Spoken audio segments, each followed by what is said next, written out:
कि लगभग 13,000 विशेष अतिथियों को आज की इस परेड को देखने के लिए विशेष तौर पर आमंत्रित किया गया है, जो देश के अलग अलग राज्यों और केंद्र शासित प्रदेशों से यहाँ पहुंचे हैं अपने परंपरागत परिधानों में।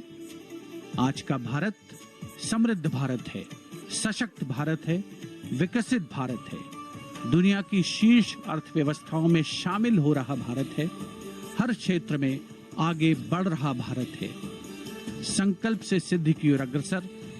देश की इस गौरवमयी परंपरा का निर्वहन आज 75वें गणतंत्र दिवस पर मूर्त रूप ले रहा है, नारी शक्ति के उदय और प्रदर्शन के रूप में। Welcome to the grandest parade venue in the country on the most important day of a republic. In a few minutes, we will witness the grand spectacle of our country's military prowess, its scientific developments, glimpses of the rich cultural heritage, all on display.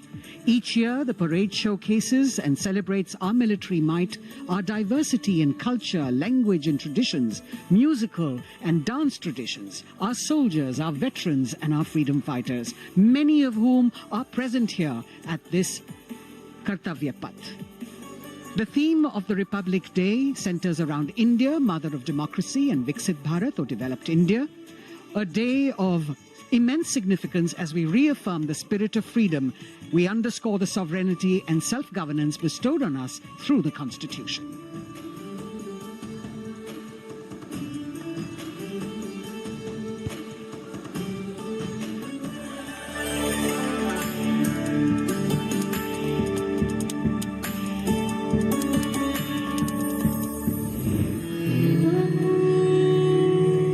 की सबसे पुरानी सभ्यताओं में से एक है भारत। यहाँ बहुरंगी विविधता और समृद्ध सांस्कृतिक विरासत है। तमाम विशेषताओं के बीच यहाँ की अनूठी खासियत है यहाँ का गणतंत्र। भारतीय गणतंत्र सदियों पुरानी वो अमूल्य परंपरा है जिस पर हर किसी को गर्व है। वेदों से लेकर पौराणिक ग्रंथों में गणतंत्र का गौरवशाली उल्लेख है। बौद्ध काल की बात करें या फिर पाणिनि के अष्टाध्यायी और कौटिल्य के अर्थशास्त्र की, गणराज्यों के वैभव की चर्चा हर जगह है। करोड़ों देशवासियों की आस्था के प्रतीक गणतांत्रिक प्रणाली को स्वतंत्रता के बाद एक नया आयाम प्रदान किया गया। 26 जनवरी 1950 को धूमधाम से मनाए गए पहले गणतंत्र दिवस के बाद से गर्व और गौरव की ये यात्रा जारी है। भारतीय गणतंत्र का मूल है हमारा संविधान। ये देश की शासन व्यवस्था का आधार और पथ प्रदर्शक होने के साथ दुनिया की सर्वाधिक आबादी की अभिलाषाओं और आकांक्षाओं का प्रतीक है। ये देश की अनूठी सांस्कृतिक विविधताओं को भी पेश करता है। We, the people of India, having solemnly resolved to constitute India into a sovereign socialist. जब संविधान बना तो उसमें देशवासियों को सशक्त बनाते हुए मौलिक अधिकार दिए गए।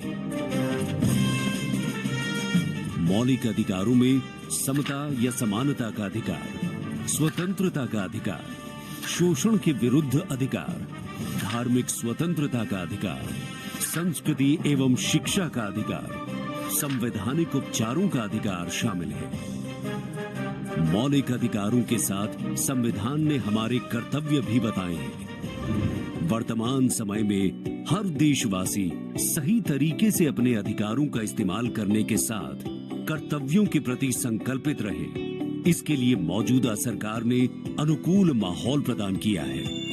आज के भारत में सभी के लिए न्याय और सम्मान है। सरकार की कोशिशों से लोग सशक्त हो रहे हैं। बेहतर वर्तमान के दम पर सुनहरे भविष्य के सपने को साकार करने की दिशा में कदम बढ़ा रहे हैं। करोड़ों आकांक्षाओं को साकार करते हुए ये राष्ट्र दुनिया भर में मिसाल कायम करते हुए नए भारत का निर्माण कर रहा है।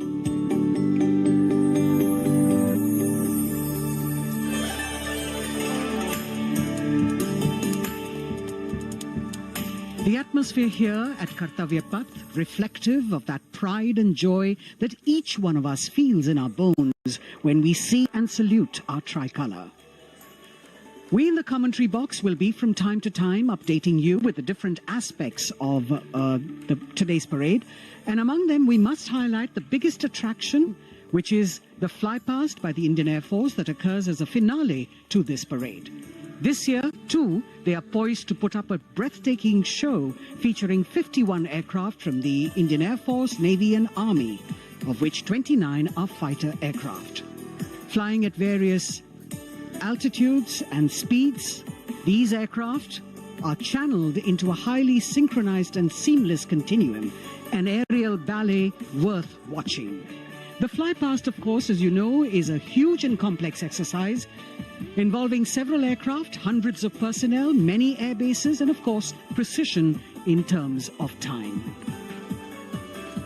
75वें गणतंत्र दिवस का राष्ट्रीय पर्व हर भारतीय के लिए गर्व और गौरव का अवसर है। गणतंत्र दिवस के इस पावन अवसर पर राष्ट्रीयता के रंगों से दमकता कर्तव्य पथ हजारों की संख्या में, जहां पर आम जनता 42,000 टिकट आम जनता के लिए उपलब्ध कराए गए हैं। और इस आकर्षक परेड में देश की समृद्ध सांस्कृतिक विरासत और उन्नत सामरिक शक्ति का अविस्मरणीय प्रदर्शन होता है और उसे पूर्णता प्रदान करता है भारतीय वायुसेना का फ्लाई पास्ट। इस वर्ष की परेड के आकर्षक फ्लाई पास्ट में 51 वायुयान भाग ले रहे हैं, जिसमें लड़ाकू विमान शामिल हैं, हेलीकॉप्टर शामिल हैं, परिवहन विमान भी शामिल हैं। देश की वायुसीमा की रक्षा के लिए सतत मुस्तैद भारतीय वायुसेना के कुशल पायलट्स लगातार उन्होंने कठिन अभ्यास किया है और आज आयोजित होने वाले फ्लाई पास्ट को वर्तमान स्वरूप प्रदान किया है।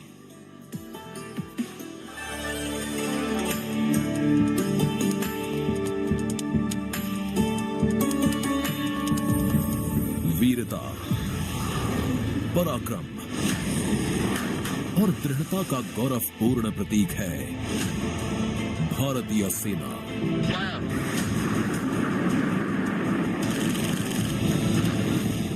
भारतीय सेना के शौर्य और अदम्य साहस के गौरवशाली प्रदर्शन को समेटे गणतंत्र दिवस पर होगा भव्य फ्लाई पास्ट। इस वर्ष फ्लाई पास्ट में वायुसेना के 29 लड़ाकू विमान, 8 मालवाहक विमान, 13 हेलीकॉप्टर और एक धरोहर विमान सहित कुल 51 एयरक्राफ्ट दिखाएंगे आकाश में साहसिक करतब।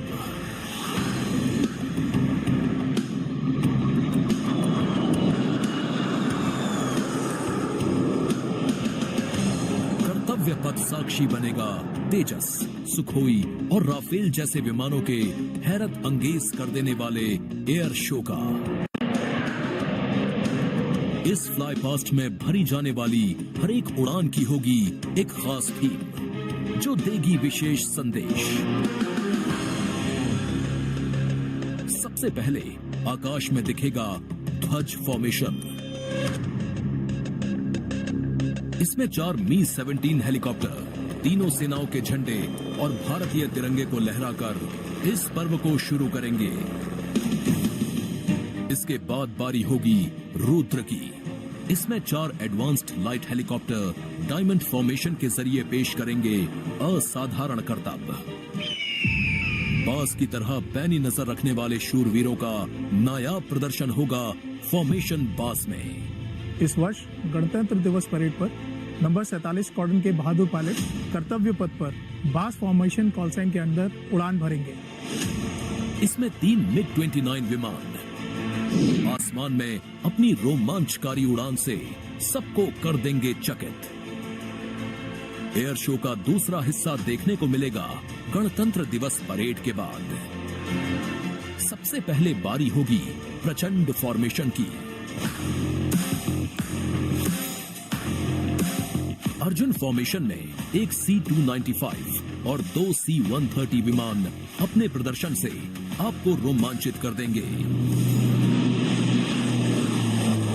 मुझे अत्यंत गर्व है कि मेरे अफसर और वायु सैनिक इस गणतंत्र दिवस फ्लाई पास्ट के हिस्सा हैं। इसके बाद अगले कुछ मिनटों तक आसमान में हैरत अंगेज कारनामों से आपको रोमांच में सराबोर करने के लिए वायु योद्धा पेश करेंगे तिरंगा फॉर्मेशन। इसमें शामिल होंगे 5 Sarang advanced light helicopter. 200 squadron की तरफ से देश के 75वें गणतंत्र दिवस की हार्दिक शुभकामनाएं। इसके बाद 2 सुखोई 30 और एक Boeing E-7 airborne early warning and control system करतब दिखाने के साथ ही अपनी ताकत का प्रदर्शन करेंगे नेत्र फॉर्मेशन में। I will be flying in Su-30 MKI aircraft alongside the Embraer aircraft in Netra formation. Varun formation में नौसेना के long range patrolling aircraft P-8I 2 Sukhoi 30 विमानों के साथ उड़ान भरेंगे। ये मेल अपने आप में शानदार होगा। I'll be flying in Varuna formation along with P-8I in Su-30 MKI aircraft. जोश अपने चरम पर होगा जब वायु सैन्य शक्ति में इजाफा करने वाले एक C-17 विमान और 2 सुखोई 30 मिलकर बनाएंगे Bhim formation. I'll be flying with C-17 as Bhim formation in the Republic Day flypast. आकाश में नजरें टिक जाएंगी जब 4 तेजस विमान डायमंड शेप में प्रस्तुत करेंगे फॉर्मेशन तेजस। गणतंत्र दिवस के इस अवसर पर हम 4 तेजस विमान डायमंड फॉर्मेशन में उड़ाएंगे, जिसमें कि 3 विमान विक फॉर्मेशन में होंगे और चौथा विमान सामने वाले विमान के बिल्कुल पीछे और नीचे रहेगा। गणतंत्र दिवस की शोभा और बढ़ जाएगी जब 6 जैगुआर विमान एरो हेड शेप में बनाएंगे फॉर्मेशन अमृत। मेरे फॉर्मेशन में 6 जैगुआर है। हम 26 जनवरी को कर्तव्य पथ पर एरो हेड फॉर्मेशन में फ्लाई पास करेंगे। इसके बाद राफेल की गर्जना से एक बार फिर गूंज उठेगा कर्तव्य पथ। बजरंग फॉर्मेशन में 6 राफेल विमान अपने हैरत अंगेज कारनामों से सबको कर देंगे स्तब्ध। 1000 फीट की ऊंचाई पर 3 सुखोई 30 लड़ाकू विमान आसमान में धुएं से बनाएंगे त्रिशूल फॉर्मेशन। इस गणतंत्र दिवस के अवसर पर नंबर 220 स्क्वाड्रन के 3 सुखोई 30 विमान त्रिशूल फॉर्मेशन में गणतंत्र दिवस परेड में हिस्सा लेंगे। सबसे अंत में होगा विजय फॉर्मेशन। इसमें एक राफेल विमान वर्टिकल चार्ली का विहंगम दृश्य पेश कर दर्शकों को कर देगा मंत्रमुग्ध। तो इंतजार कीजिए उस रोमांचक और भव्य फ्लाई पास्ट का जिसे वायुसेना ने आपके लिए तैयार किया है।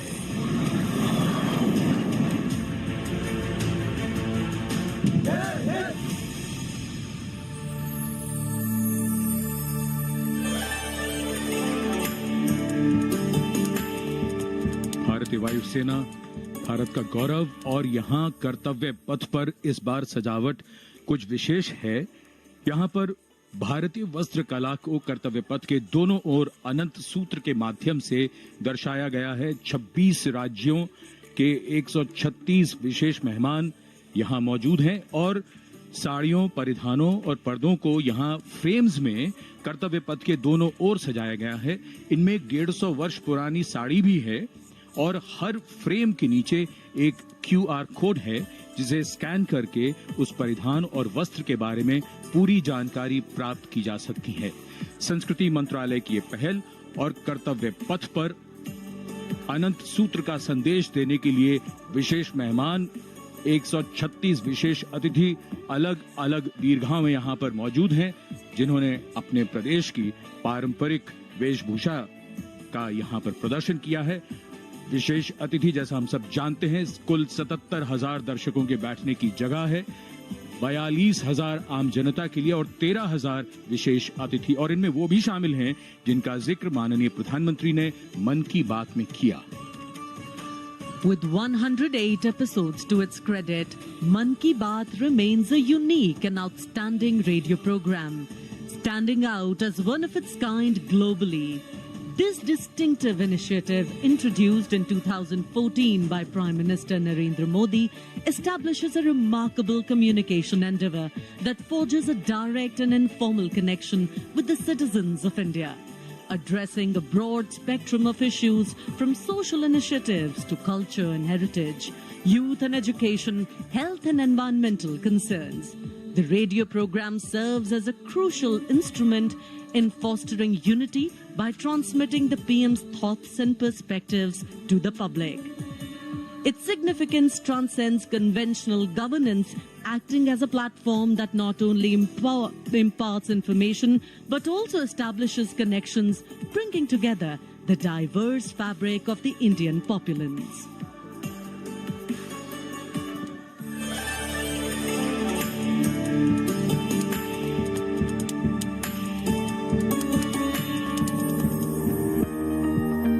मेरे प्यारे देशवासियों, नमस्कार। मन की बात यानी आपके साथ मिलने का एक शुभ अवसर।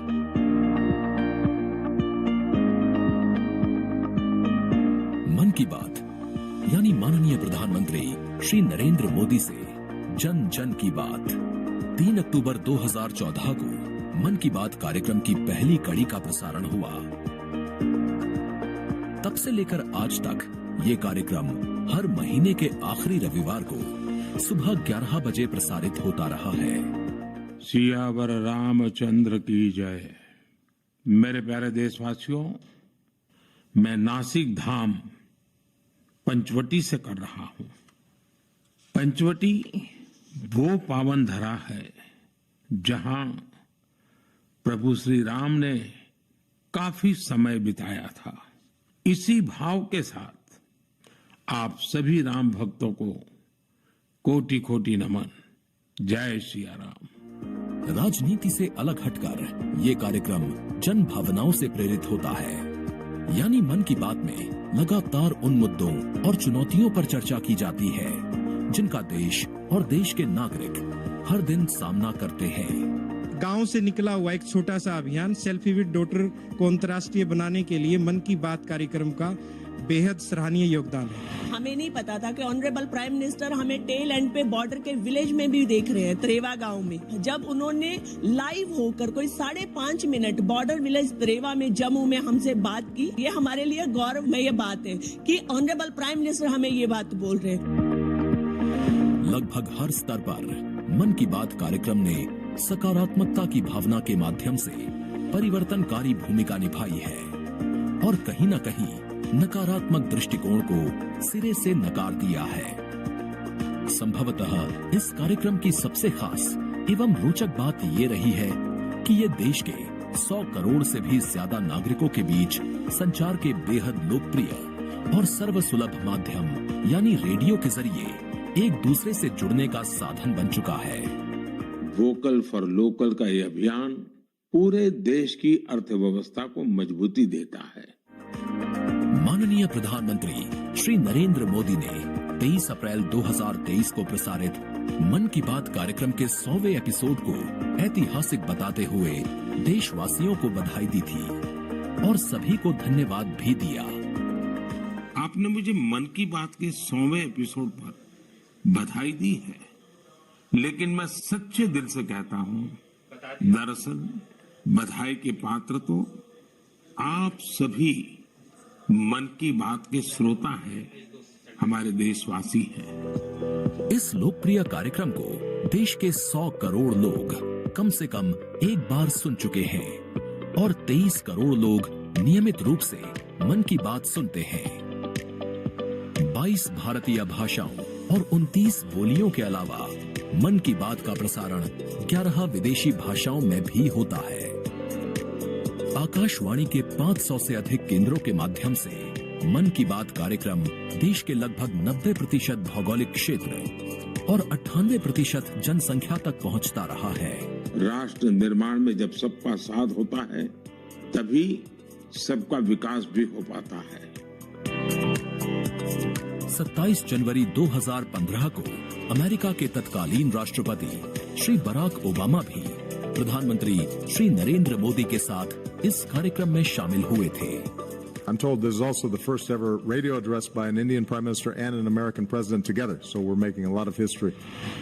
मन की बात कार्यक्रम की एक और खासियत रही है कि इस कार्यक्रम में ऐसे अनसंग हीरोज को भी एक प्लेटफॉर्म दिया जाता है जो देश और दुनिया के सामने पहले कभी नहीं आए।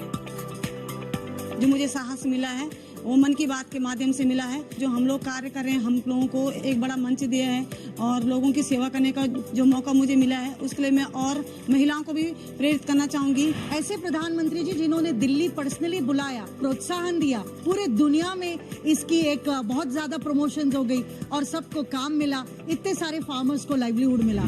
कोरोना काल के दौरान प्रधानमंत्री के मन की बात के एपिसोड्स में कोरोना योद्धाओं का नाम लेकर प्रधानमंत्री जी ने देशवासियों से उन्हें सम्मानित करने की अपील की और देश के नागरिकों को वैक्सीन के विकास के चरणों से अवगत कराया। इस लड़ाई के अनेकों योद्धा ऐसे हैं जो घरों में नहीं, घरों के बाहर रहकर कोरोना वायरस का मुकाबला कर रहे हैं। जो हमारे फ्रंटलाइन सोल्जर्स हैं, पैरामेडिकल स्टाफ हैं, ऐसे साथी जो कोरोना को पराजित कर चुके हैं, आज हमें उनसे प्रेरणा लेनी है।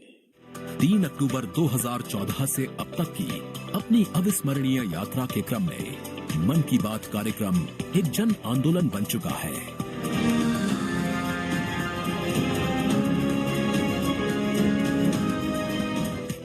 मन की बात का पावन संकल्प है विकसित, खुशहाल और प्रगतिशील Bharat.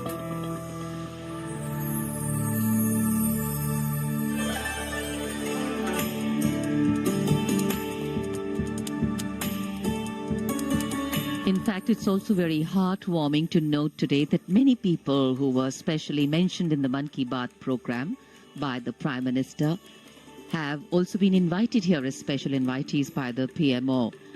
A very, very proud and a special moment. And all this in an endeavor to make the parade more participative and more inclusive. In fact, Prime Minister Modi participated in the Bastille Day celebrations as the guest of honor in July last year in France.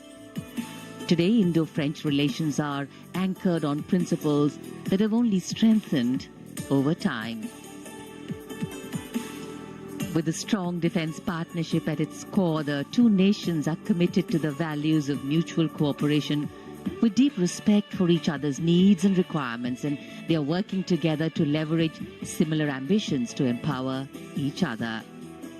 Two important nations, one in Europe and the other in Asia, with a similar conception of the world, demonstrate once again today that there is a much better chance of creating a multipolar world with cooperation and collaboration as India warmly welcomes President Emmanuel Macron as the chief guest for its 75th Republic Day celebrations. गणतंत्र दिवस समारोह के दौरान विदेशी अतिथियों के इस राष्ट्रीय पर्व में आयोजन में भाग लेने की विशिष्ट परंपरा रही है। 26 जनवरी 1950 को इरविन स्टेडियम पर आयोजित पहले गणतंत्र दिवस समारोह में इंडोनेशिया के राष्ट्रपति डॉक्टर सुकर्णो मुख्य अतिथि थे और यह परंपरा आज भी 75वें गणतंत्र दिवस पर निर्बाध रूप से जारी है। इस बार के हमारे खास मेहमान हैं फ्रांस के राष्ट्रपति श्री इमैनुअल मैक्रों। भारत और फ्रांस, एक और खास बात है, इस वर्ष रणनीतिक साझेदारी की रजत जयंती मना रहे हैं।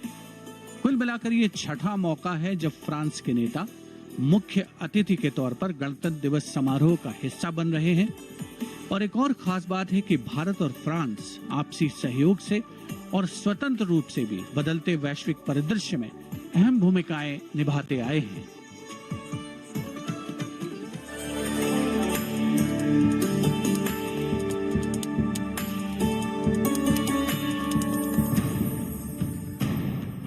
भारत और फ्रांस, विश्वास, सम्मान और प्रतिबद्धता, दोनों देशों के द्विपक्षीय संबंध समय के साथ और होते जा रहे हैं प्रगाढ़।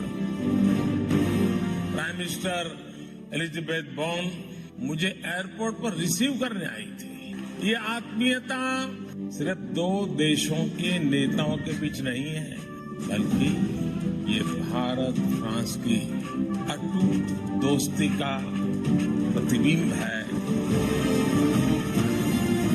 जहां भी जब भी एक देश को समर्थन की आवश्यकता हुई, वहां दूसरे देश ने उसका भरपूर सहयोग किया। इस रणनीतिक साझेदारी के पूरे हो गए हैं 25 साल। फ्रांस भारत का दूसरा सबसे बड़ा डिफेंस सप्लायर। 1950 के दशक से ही फ्रांस सैन्य विमानन क्षेत्र में भारत के लिए एक विश्वसनीय भागीदार रहा है। भारतीय वायुसेना में पहली पीढ़ी के डसॉ ऑरेगन लड़ाकू विमान की खरीद से लेकर हाल के पनडुब्बी और रफायल सौदे तक भारत ने फ्रांस से कई हथियार खरीदे हैं। इसके साथ फ्रांस टेक्नोलॉजी ट्रांसफर कर स्वदेशी उत्पादन क्षमताओं और संयुक्त उद्यमों के जरिए भारत के रक्षा आधुनिकीकरण के प्रयासों में सहायता कर रहा है। भारत फ्रांस मित्रता के सफर में महत्वपूर्ण वर्ष था 1998। 11 मई 1998।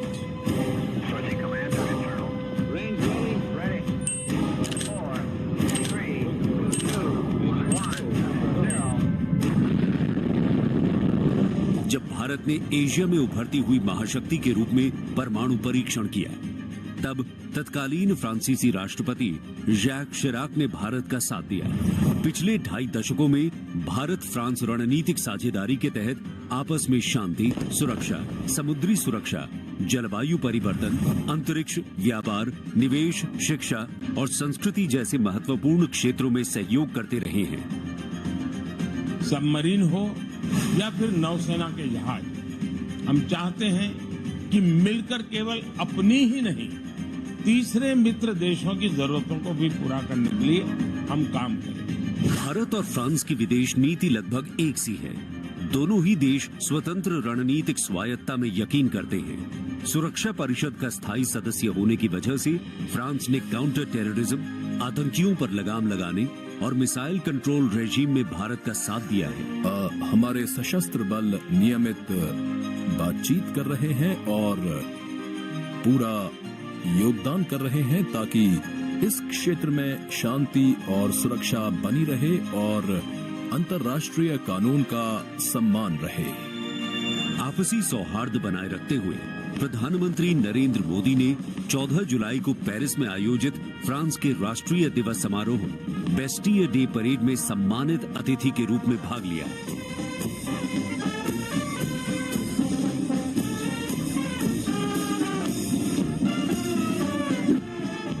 वहीं इमैनुअल मैक्रोन ने सितंबर में नई दिल्ली में आयोजित G20 शिखर सम्मेलन में भाग लिया। भारत कहता है वसुधैव कुटुंबकम, यानी पूरा विश्व एक परिवार है।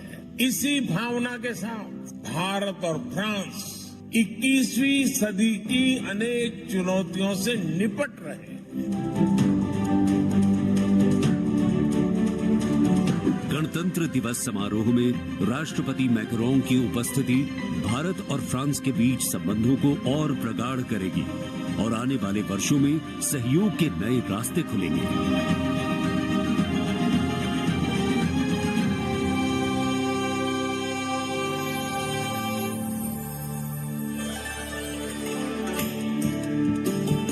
It is a well-established fact that women play an integral part in any society.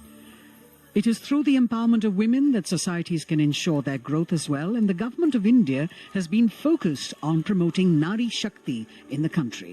It is committed to improve women's lives and remove any bottlenecks that come in the way of their progress. During the last 9 years, the central government has launched numerous welfare schemes aimed to empower women and make them lead India's development journey.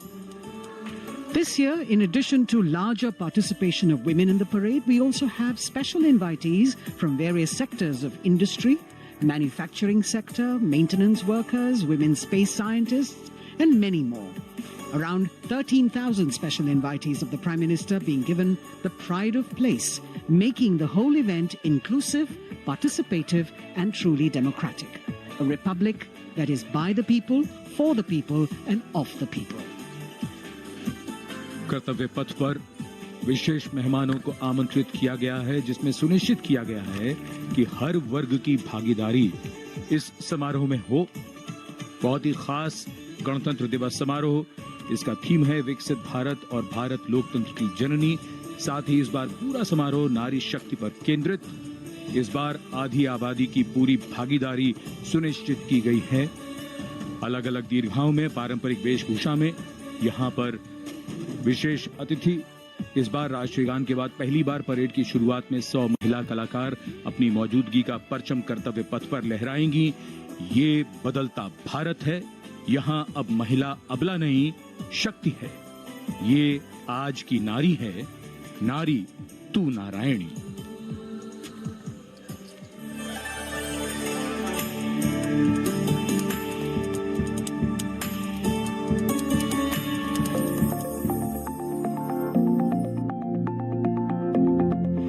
यत्र नार्यस्तु पूज्यन्ते रमन्ते तत्र देवता। जहाँ नारी का सम्मान होता है वहाँ सुख और समृद्धि का स्वाभाविक रूप से वास होता है। सशक्त और समर्थ महिलाएं हमेशा से ही भारत की गौरवशाली संस्कृति की पहचान रही हैं। मैं भी एक बेटी हूँ और मेरी भी एक बेटी है। Women empowerment, I feel really safe and happy right now. Gargi Yajnavalkya का शास्त्रार्थ हो या फिर मैत्रेयी और यामी जैसी विदुषियों का ज्ञान, इन विदुषियों, इन ऋषिकाओं ने हमेशा से ही भारत के समाज का मार्गदर्शन किया है। मैं धरा हूँ। यत्र नार्यस्तु पूज्यन्ते रमन्ते तत्र देवताः, यत्र एतास्तु न पूज्यन्ते सर्वास्तत्र फलक्रियाः। नारी तू नारायणी है के ध्येय वाक्य के साथ पिछले 9 सालों में मोदी सरकार ने न सिर्फ नारी सशक्तिकरण के लिए काम किया है, बल्कि भारतीय संस्कृति के अनुरूप जो नारी को सम्मान मिलना चाहिए वो भी दिया है। India's vision is not just of development which benefits women.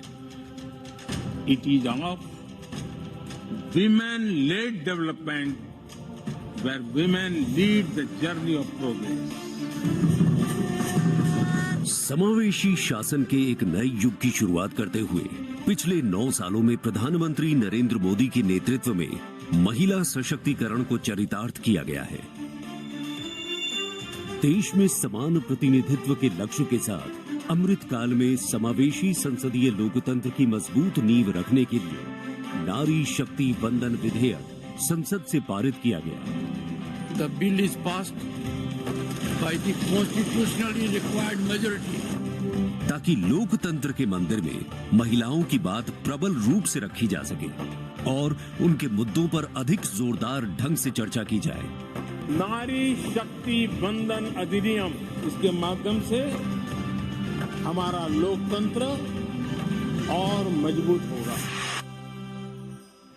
मुस्लिम महिलाओं को 3 तलाक के दंश से छुटकारा दिलाने की आवाज लंबे समय से उठती रही थी, लेकिन दूसरी बार सत्ता में आने के तत्काल बाद पीएम नरेंद्र मोदी की सरकार ने राजनीतिक इच्छा शक्ति दिखाई और मुस्लिम महिलाओं को ट्रिपल तलाक के दंश से छुटकारा दिलाने का काम किया। महिला सशक्तिकरण के लिए समर्पित मोदी सरकार ने पिछले 9 सालों में महिलाओं को सशक्त और समृद्ध बनाने के लिए कई योजनाओं की शुरुआत की, जिससे खेलों से लेकर रोजगार, महिला स्वास्थ्य और आत्मनिर्भर बनने की दिशा में महिलाओं का मार्ग प्रशस्त किया है। आज मोदी सरकार के बल पर स्वयं सहायता समूहों से लेकर स्टार्टअप्स और व्यापार के क्षेत्र में महिलाएं तीव्र गति से आगे बढ़ रही हैं और समाज में अपनी हिस्सेदारी को मजबूत कर रही हैं। ये करोड़ों महिलाएं इतना वैल्यू क्रिएशन कर रही हैं और इसका अंदाज आपको इनकी कैपिटल रिक्वायरमेंट से भी लगा सकते हैं। 9 वर्षों में इन सेल्फ हेल्प ग्रुप ने 6.25 लाख करोड़ रुपए का लोन लिया है। ये महिलाएं केवल छोटी एंटरप्रेन्योर ही नहीं है, बल्कि एक ग्राउंड पर सक्षम रिसोर्स पर्सन का काम भी कर रही है। देश की आधी आबादी को आत्मनिर्भर बनाने के लिए महिला ई हाट मोदी सरकार द्वारा शुरू किया गया। महिला उद्यमियों को समर्पित ऐसा ऑनलाइन मार्केटिंग प्लेटफॉर्म है जिस पर आज 2.2 लाख से अधिक महिलाएं विक्रेता के रूप में पंजीकृत हैं। साथ ही मुद्रा योजना के द्वारा महिलाएं अपने बल पर उद्यमी बन रही हैं। जहां बेटी बचाओ बेटी पढ़ाओ, कन्या भ्रूण हत्या रोकने और बेटियों को शिक्षित बनाने की दिशा में बहुत बड़ा कदम है, वहीं पीएम आवास योजना के अंतर्गत महिलाओं के नाम पर आवास उपलब्ध कराया जा रहा है। पीएम आवास योजना के जो 3 करोड़ से अधिक घर बने, उनमें से अधिकांश महिलाओं के ही नाम है। आज इस व्यवस्था से उन्हें कितना बड़ा सपोर्ट मिला। पीएम आवास ने महिलाओं को घटते आर्थिक फैसलों में एक नई आवाज दी है। मोदी सरकार ने 3 करोड़ गरीबों को घर दिए, जिनमें से 75% महिलाओं को दिए गए। प्रधानमंत्री उज्ज्वला योजना के माध्यम से महिलाओं को धुएं से मुक्ति दिलाने के लिए 9 करोड़ से अधिक एलपीजी कनेक्शन दिए गए हैं। चाय बनाए तो पिलाओ ना फिर।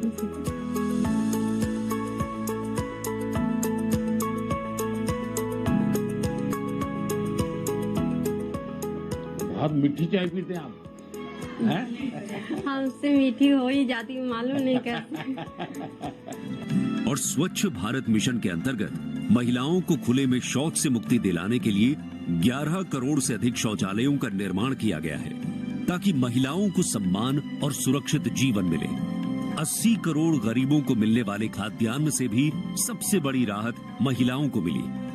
मोदी सरकार द्वारा 11 करोड़ जल आपूर्ति कनेक्शन और 50 करोड़ लाभार्थियों को स्वास्थ्य बीमा प्रदान करने से भी सबसे बड़ा लाभ महिलाओं को मिला। साथ ही मातृत्व अवकाश, मातृत्व लाभ के तहत महिलाओं के लिए वेतन के साथ मातृत्व अवकाश की अवधि 12 हफ्ते से बढ़ाकर 26 हफ्ते की गई है। यही नहीं, मोदी सरकार के आने के बाद सुरक्षा बलों में महिलाओं की हिस्सेदारी लगातार बेहतर की जा रही है। डिफेंस में महिलाओं को स्थायी कमीशन देना हो या पहली बार आर्टिलरी रेजिमेंट में महिला अफसरों को शामिल करना हो, सियाचिन ग्लेशियर जैसे सबसे ऊंचे युद्ध क्षेत्र में महिला अफसर की तैनाती हो या सैनिक स्कूलों में बेटियों के दाखिले की पहल हो, ये सब इन 9 सालों में संभव हो पाया है। I feel very happy and motivated as a woman. चाहे वो रिक्शा हो या हवाई जहाज, हर चीज लड़कियां चला रही हैं। नारी का सम्मान, देश का सम्मान। नारी का सम्मान, देश का सम्मान। सेवा, सुशासन और गरीब कल्याण के 9 सालों में मोदी सरकार ने सुकन्या समृद्धि योजना से लेकर वोकल फॉर लोकल तक ऐसी कई योजनाओं की शुरुआत की है, जिनकी वजह से महिलाओं के जीवन में आ गई है खुशहाली। उनके सपनों को मिल गए हैं पंख और वो हो गई हैं आत्मनिर्भर। आत्मनिर्भरता, आत्मविश्वास और सामाजिक सक्रियता के साथ कदम से कदम बढ़ाते हुए कर्तव्य पथ पर चलते हुए देश के सर्वांगीण विकास में हम महिलाएं पग पग पर साथ हैं, ये हमारी गारंटी है। जय हिंद, जय भारत।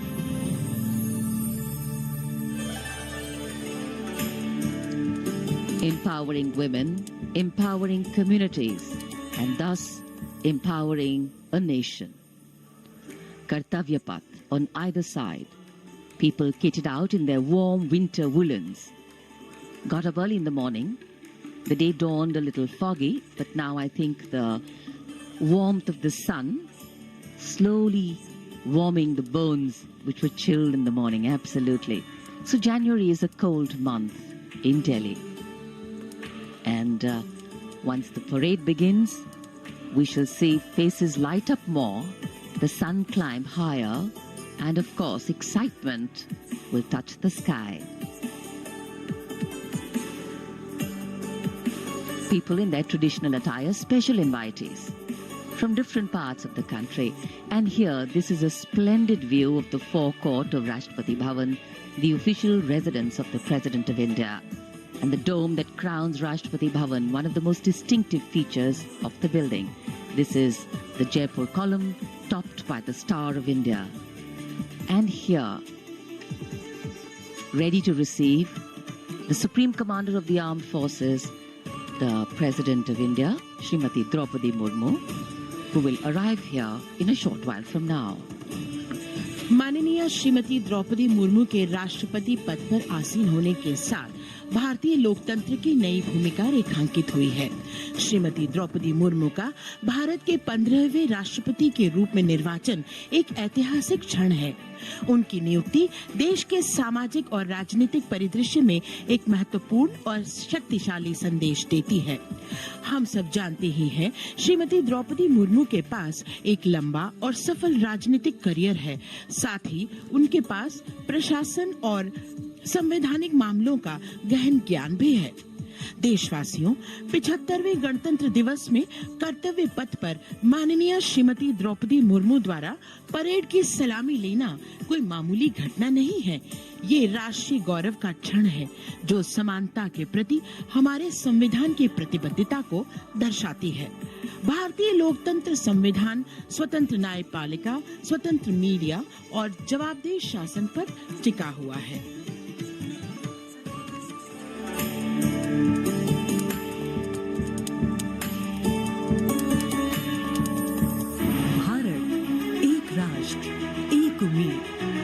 सबसे बढ़कर 140 करोड़ आबादी के देश प्रेम का जज्बा। दुनिया के सबसे बड़े लोकतंत्र भारत का स्वर्णिम अध्याय है संघर्षशील और कर्मठ देश की प्रथम नागरिक राष्ट्रपति द्रौपदी मुर्मू।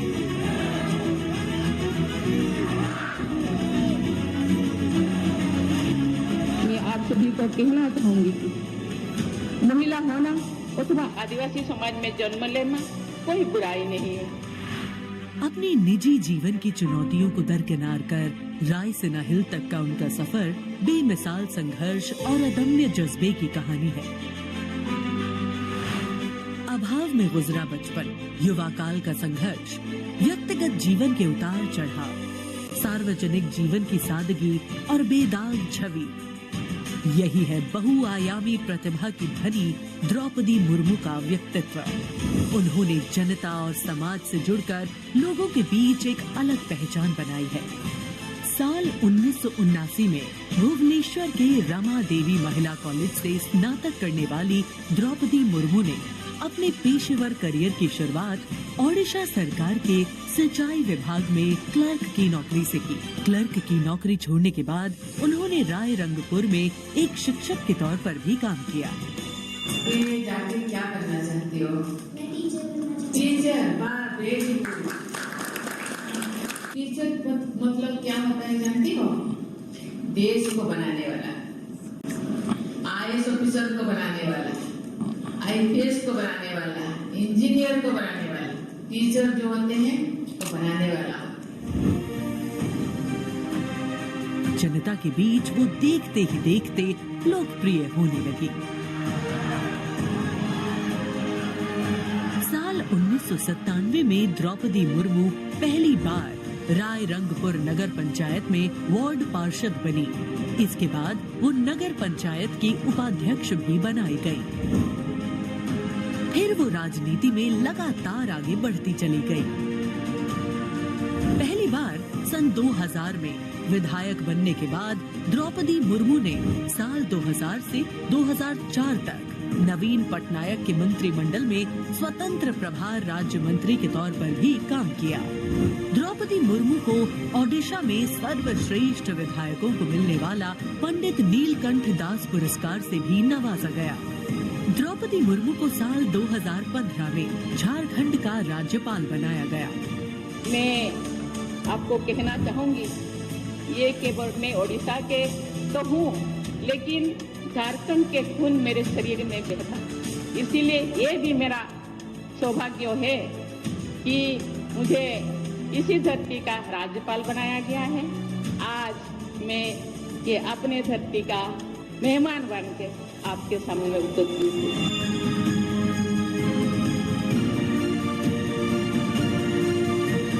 देश के प्रथम नागरिक के रूप में राष्ट्रपति मुर्मू देश के युवाओं में अटूट विश्वास रखती है। ये तो चंद्रयान है ना, वेरी गुड। और उन से मातृभूमि के प्रति समाज के उत्थान और राष्ट्र के निर्माण में योगदान देने के लिए बार बार आह्वान करती है।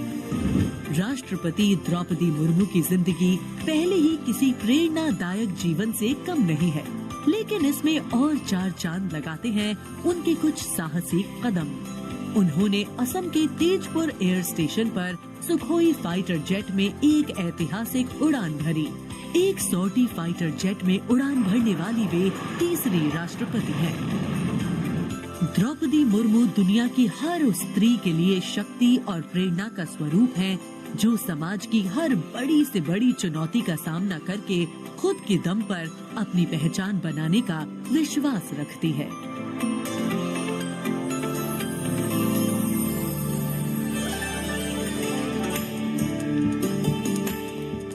गणतंत्र दिवस हमारा राष्ट्रीय पर्व है। कर्तव्य पथ देश प्रेम के रंगों से दमक रहा है, जहां कुछ देर के पश्चात देश की राष्ट्रपति माननीय श्रीमती द्रौपदी मुर्मू और इस वर्ष के गणतंत्र दिवस के हमारे खास मेहमान फ्रांस के राष्ट्रपति श्री इमैनुअल मैक्रों का आगमन होगा। महामहिम श्री इमैनुअल मैक्रों फ्रांस के 5वें गणराज्य के 8वें राष्ट्रपति हैं। उन्होंने देश को एक सक्षम नेतृत्व प्रदान किया है, युवा नेतृत्व जिसने हर क्षेत्र में आशातीत विकास किया है, जन भागीदारी सुनिश्चित की है और सबसे खास बात भारत और फ्रांस के जो आपसी संबंध हैं विश्व बंधुत्व पर आधारित हैं। सामरिक साझेदारी भी उतनी ही महत्वपूर्ण है। 1977 में जन्मे हैं श्री इमैनुअल मैक्रों और फ्रांस को एक अनुकरणीय नेतृत्व देने का सक्षम प्रयास करते नजर आते हैं। Friends, this year we are celebrating the 25th anniversary of the India-France strategic partnership. As was mentioned, India and France enjoy a special bond, and as strategic partners we share a high degree of convergence on a range of regional and global issues. Some of you may recall that in July 2023, Prime Minister Modi was the guest of honor at the Bastille Day parade held in Paris. Later in September, President Macron was our honored guest for the Leaders Summit in India for the G20. President Emmanuel Macron is the 5th head of state from France to be accorded the honor of being the chief guest at the Republic Day parade, and the 6th time that a French leader will attend the celebrations as chief guest since 1976. He has a close relationship with Prime Minister Modi, and France has emerged as one of India's closest partners in Europe. We now would like to learn a little more about this year's Republic Day parade. Chief guest, President Emmanuel Macron.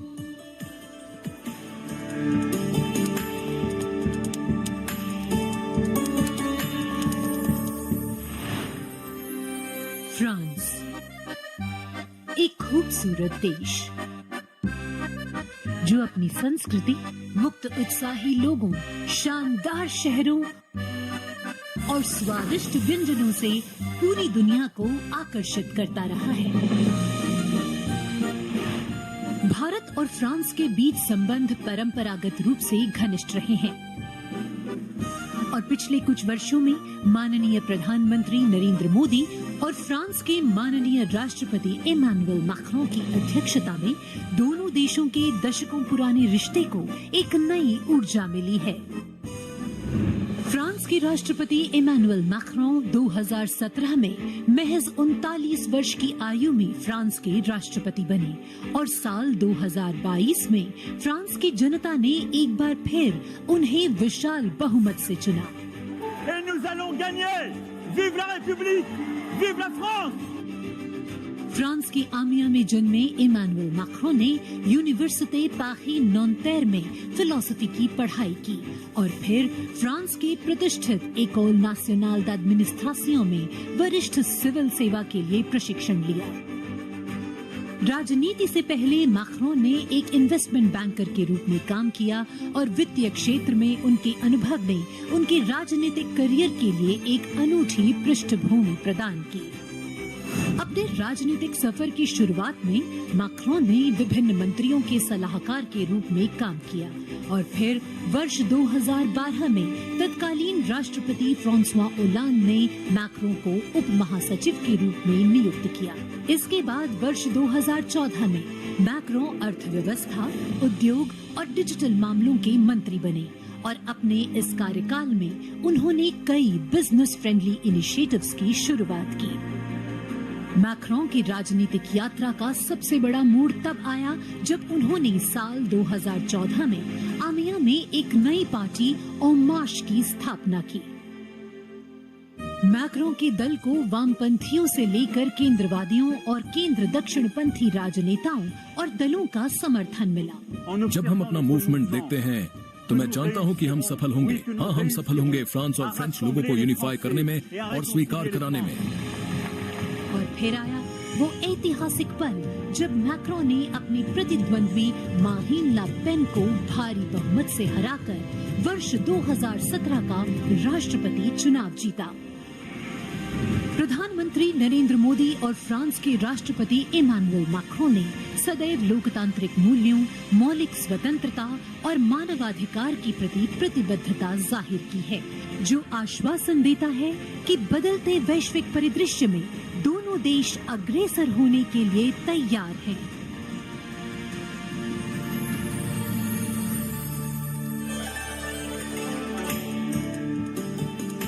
Kartavya path today, preening beautifully, prettified. The Central Public Works Department, the CPWD, has played an instrumental role, and this is the area opposite the saluting base, all done up in flowers, adorning this space, adding a glow of their own. In fact, many agencies have come together to make sure that history, tradition, and ceremonial protocol all get context for this celebration, anchoring the present in a stability that has weathered many storms.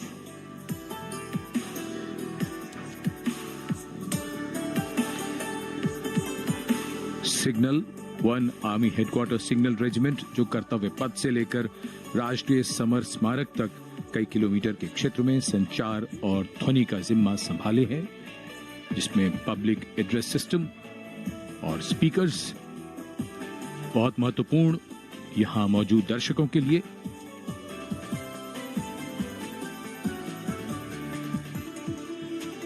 In fact, the exceptional quality of sound that you can hear that covers Kartavya Path has been arranged by the 1 Army Headquarters Signal Regiment under the command of Colonel Rajkumar Mishra.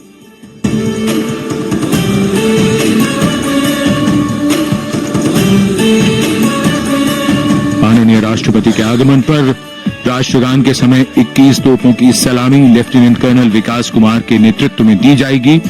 Gun position officer हैं सूबेदार अनूप सिंह। शुभ कार्य से पहले अनुष्ठान भी पूरे किए जाते हैं और जिन तोपों से ये सलामी दी जाएगी उनका निर्माण भारत में ही किया गया है।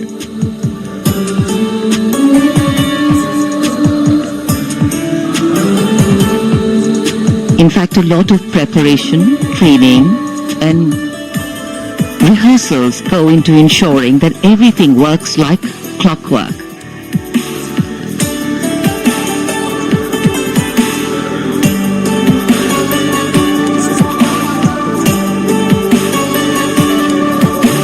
It's a proud moment for every soldier, every participant here to take part in this parade. And right across our commentator's booth is the Parade Control Center, where every movement, the music, the coming on of the music and the fading out, everything is going to be controlled here from the Parade Control Center.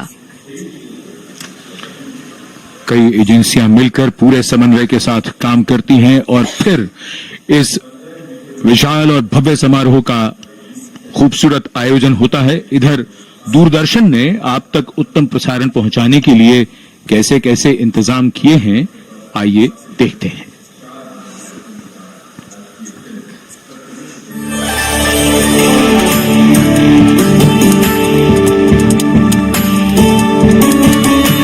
देश के 75वें गणतंत्र दिवस के सजीव एवं सुचारू प्रसारण के लिए दूरदर्शन ने व्यापक प्रबंध किए हैं।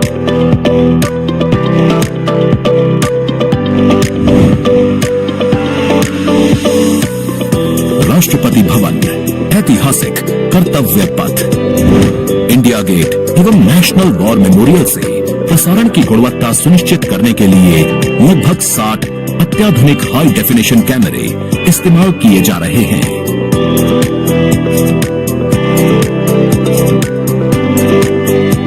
इनमें से 28 कैमरे कर्तव्य पथ पर लगाए गए हैं।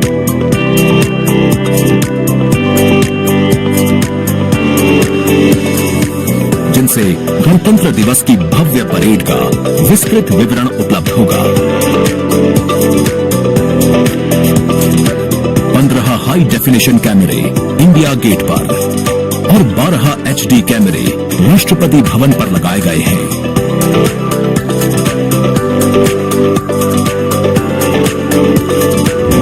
इंडिया गेट के ठीक ऊपर लगाए गए कैमरों से कर्तव्य पथ का विहंगम दृश्य देखने को मिलेगा। इसके अलावा डायनामिक एरियल शॉट्स की उपलब्धता सुनिश्चित करने के लिए 80 फीट से ऊंची 3 हाइड्रोलिक क्रेन्स और 6 जिमी जिब कैमरों का इस्तेमाल किया जा रहा है। हाइड्रोलिक क्रेन्स को इंडिया गेट और कर्तव्य पथ पर लगाया गया है। 2 जिमी जिब को नेशनल वॉर मेमोरियल पर, 2 को कर्तव्य पथ पर तथा 1 जिमी जिब को राष्ट्रपति भवन पर लगाया गया है। गणतंत्र दिवस समारोह के प्रसारण को विश्व स्तरीय बनाने के लिए 6 PTZ कैमरों का इस्तेमाल हो रहा है। उच्च स्तरीय तकनीकी प्रसारण तथा लगभग 60 कैमरों में उचित समन्वय के लिए राष्ट्रपति भवन, कर्तव्य पथ एवं नेशनल वॉर मेमोरियल पर 3 हाई डेफिनेशन OB वैन्स की व्यवस्था की गई है।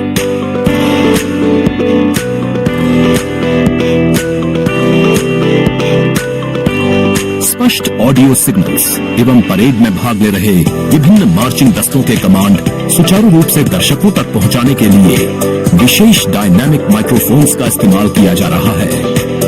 राष्ट्रपति भवन, कर्तव्य पथ एवं नेशनल वॉर मेमोरियल पर मौजूद OB वैन्स को ऑप्टिकल फाइबर लिंक्स की मदद से दूरदर्शन के स्टूडियो से जोड़ा गया है, जिससे उच्च गुणवत्ता के हाई डेफिनेशन सिग्नल्स की उपलब्धता सुनिश्चित हो सकेगी।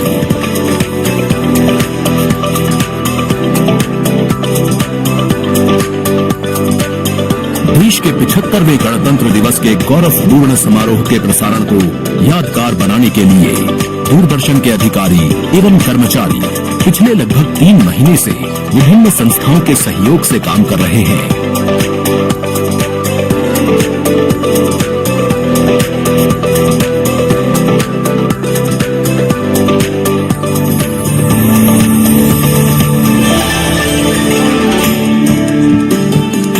The elaborate arrangements made by Doordarshan to bring you this ceremony live from Kartavya Path.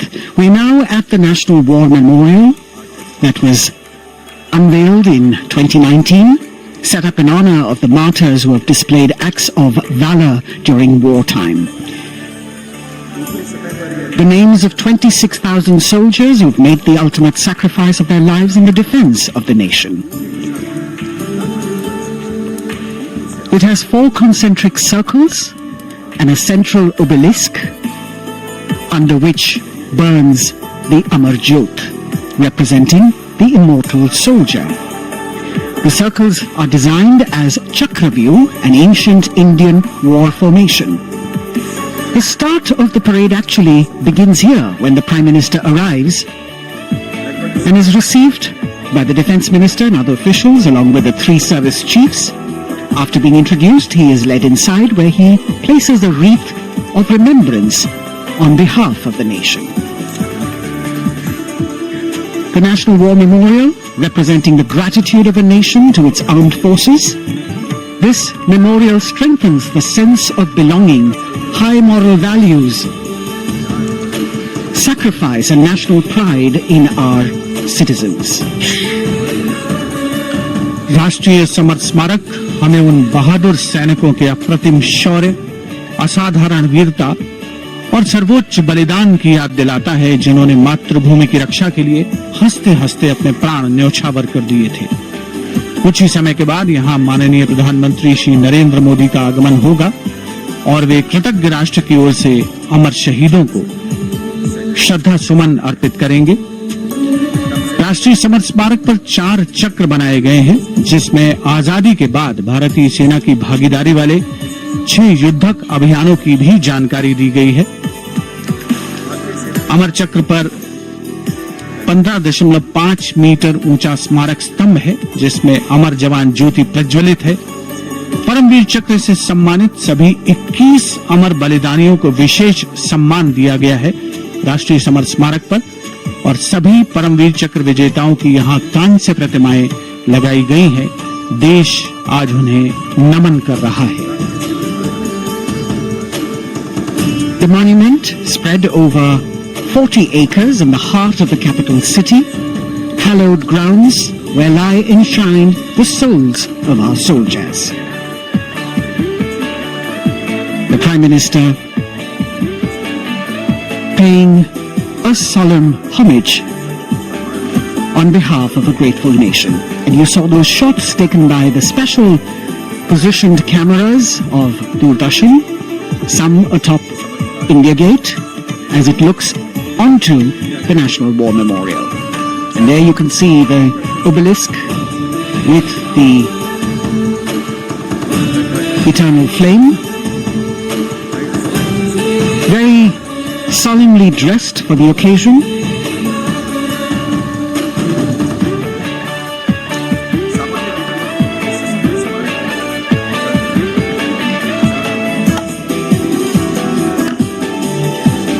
And here at the National War Memorial, there is an inter-services guard comprising 1 officer and 21 inner guards, 7 from each service, along with 6 buglers, 2 from each service, under the command of Major Indrajit Sachin. In fact, when the Prime Minister will arrive here, this guard is in attendance for the wreath-laying ceremony. And here to welcome the Prime Minister here, we have the Prime Minister's carcade going down Kartavya path.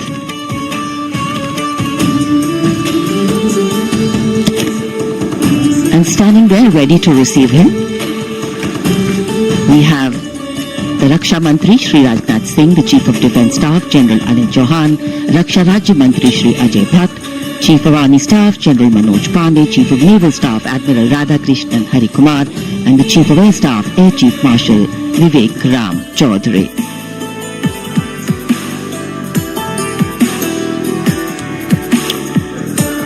India Gate और major Dhyanchand national stadium के बीच स्थित है राष्ट्रीय summer स्मारक, जिसे सन 2019 में प्रधानमंत्री मोदी ने राष्ट्र को समर्पित किया था। हमारे गणतंत्र दिवस समारोह की शुरुआत अमर शहीदों को श्रद्धांजलि के साथ होती है। कृतज्ञ राष्ट्र की ओर से प्रधानमंत्री शहीद जवानों को श्रद्धांजलि अर्पित करेंगे। उनका आगमन हो रहा है राष्ट्रीय समर स्मारक पर। आज के भारत का एक और तीर्थ है राष्ट्रीय समर स्मारक। ये स्मारक अपने वीर शहीदों के लिए राष्ट्र की कृतज्ञता का प्रतीक है। श्रद्धा और गौरव, इन भावों का संगम है राष्ट्रीय समर स्मारक। प्रधानमंत्री की अगवानी के लिए रक्षा मंत्री श्री राजनाथ सिंह समर स्मारक पर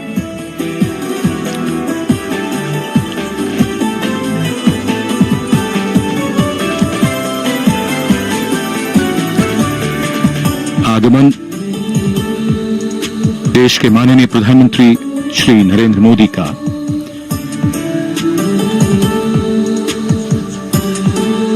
रक्षा मंत्री, रक्षा राज्य मंत्री, रक्षा सचिव और तीनों सेनाओं के अध्यक्षों से मिलते हुए और राष्ट्रीय समर स्मारक की ओर धीरे धीरे प्रस्थान करते हुए माननीय प्रधानमंत्री। Bestowing tribute, they say, is practiced not so much in words as in action, honoring and revering those who chose to embrace their lives with courage, discipline, dedication and valor is paying tribute in its finest form. Death may not be a choice, but sacrificing one's life for the country definitely is, and that's why It deserves our deepest gratitude. The Prime Minister will now lead the nation in paying homage to the immortal soldier by laying a wreath at the memorial. The circular wreath, symbolic of eternity, the continuity of life, a circle with no beginning and no end. The evergreens used in the wreath signifying everlasting life. The wreath laying will be followed by 2 minutes of silence to honor and venerate our immortal soldiers, those for whom the nation's safety and protection and integrity came first, always and every time.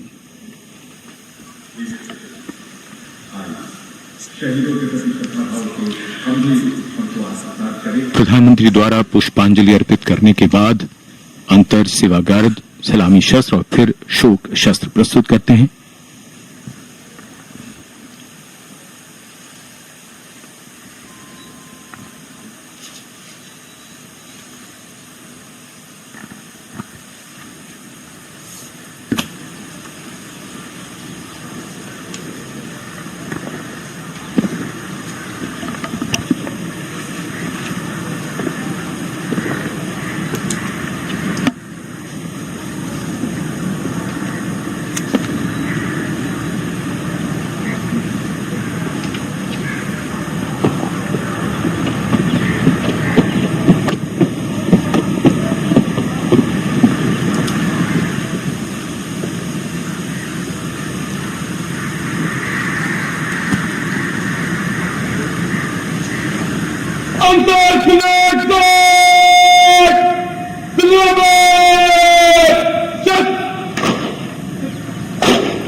बात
The buglers sounding the rouse, and the guard commander ordering Salami Shastro's salute with arms, marking the completion of 2 minutes of silence.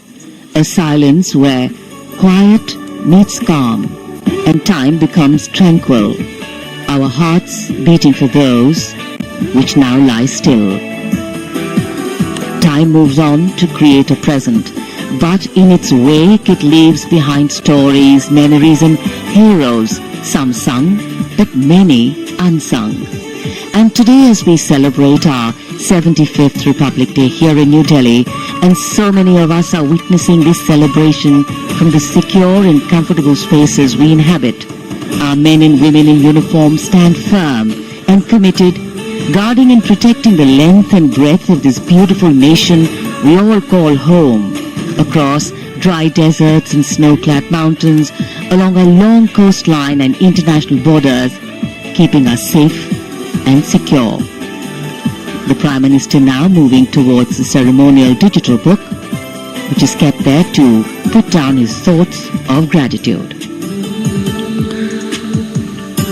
अमर शहीदों को राष्ट्र का नमन, माननीय प्रधानमंत्री द्वारा श्रद्धांजलि अर्पित की गई। इस समय उनके साथ रक्षा मंत्री, रक्षा सचिव, सीडीएस और तीनों सेनाओं के अध्यक्ष। अमर जवानों का बलिदान हमेशा प्रेरणा देगा आने वाली पीढ़ियों को। अब डिजिटल पुस्तिका में अपने विचार और अपने मन के भावों को दर्ज करेंगे माननीय प्रधानमंत्री। कैसे शब्दों में बांधें त्याग तुम्हारा, कैसे भावों के समंदर को समेटें हम जब देखते हैं नाम तुम्हारा। तुम मुझसे परिचित न थे, मैं भी तुमसे मिला न था, तुमने जीवन दे दिया मेरे लिए, रहूं मैं सुरक्षित हरदम और मेरे जैसे सब। रहे सुरक्षित ये देश हमारा, मेरा तुम्हारा रिश्ता है अटूट, हमारी मातृभूमि है एक, तुम्हारा कर्म उत्कृष्ट है, तुम्हारा बलिदान श्रेष्ठ है। The call of duty, when it beckons, drowns out everything else. Every soldier considers it a matter of honor to fight for the country. And that's what makes this sacrifice so supreme. Because the call a soldier answers raises no doubt, no questions, and no second thoughts. Prime Minister Narendra Modi will now depart from the National War Memorial after paying homage to the immortal soldier who lived to serve and served to save. And as the Prime Minister leaves the National War Memorial after the wreath-laying ceremony and moves towards the saluting base at Rajpath, he carries with him the gratitude of a nation for those who protected this country and a deeper responsibility to lead the nation towards a future that is equitable and secure for all. अब माननीय प्रधानमंत्री प्रस्थान कर रहे हैं कर्तव्य पथ पर सलामी मंच की ओर। इंडिया गेट से राष्ट्रपति भवन का मार्ग कर्तव्य पथ अब गतिविधियों का केंद्र बनने वाला है। हमारा 75वां गणतंत्र दिवस समारोह। Yes, the focus will now move to the saluting base, where after the arrival of President Draupadi Murmu, Kartavya Path will resonate with a medley of sounds, the clip clop of hooves on the tarmac, martial music, the crisp crunch of marching boots, the mechanized rumble of military machine, beautiful folk music, the roar of fighter jets, and of course, repeated applause of an highly appreciative audience here.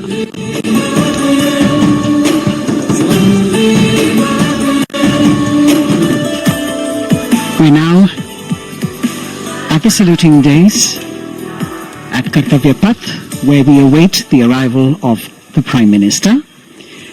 The first glimpse of Rashtrapati Bhavan, and you can see the presidents of India and France, Srimati Draupadi Murmu and His Excellency Emmanuel Macron, as they emerge from the Grand Darbar Hall, bedecked with the shining chandelier and velvet tapestry. Both of them being escorted by the Military Secretary, Major General Ranjit Singh Mangal, and the Deputy Military Secretary, Group Captain Abhay Phansalkar. The ADCs, Major Rohit Rasgotra and Squadron Leader Saurabh Sharma, escorting the two presidents as they move to the forecourt, wherein we've got the President's bodyguard in position to give the salute to the Supreme Commander and then escort her to the saluting base on Kartavya Path. देश की सेनाओं की सर्वोच्च commander Bharat की राष्ट्रपति माननीय श्रीमती द्रौपदी मुर्मू इस वर्ष के गणतंत्र दिवस के हमारे खास मेहमान फ्रांस के राष्ट्रपति श्री इमैनुअल मैक्रों के साथ दरबार हाल से फोर कोर्ट की ओर राष्ट्रपति भवन के प्रांगण की ओर प्रस्थान कर रही हैं। राष्ट्रपति महोदया के ठीक पीछे हैं राष्ट्रपति के सैन्य सचिव मेजर जनरल रंजीत सिंह मनराल और राष्ट्रपति के उप सैन्य सचिव ग्रुप कैप्टन अभय फंसलकर। साथ में अनुशासित ढंग से आगे बढ़ रहे हैं ADC squadron leader Saurabh Sharma और ADC major Rohit Rasgotra. President bodyguard द्वारा राष्ट्रपति श्रीमती द्रौपदी मुर्मू को राष्ट्रीय सैल्यूट दिया जाएगा। नेशनल सैल्यूट के पश्चात राष्ट्रपति महोदया इस वर्ष के गणतंत्र दिवस के खास मेहमान के साथ ऐतिहासिक बग्गी में कर्तव्य पथ की ओर प्रस्थान करेंगी।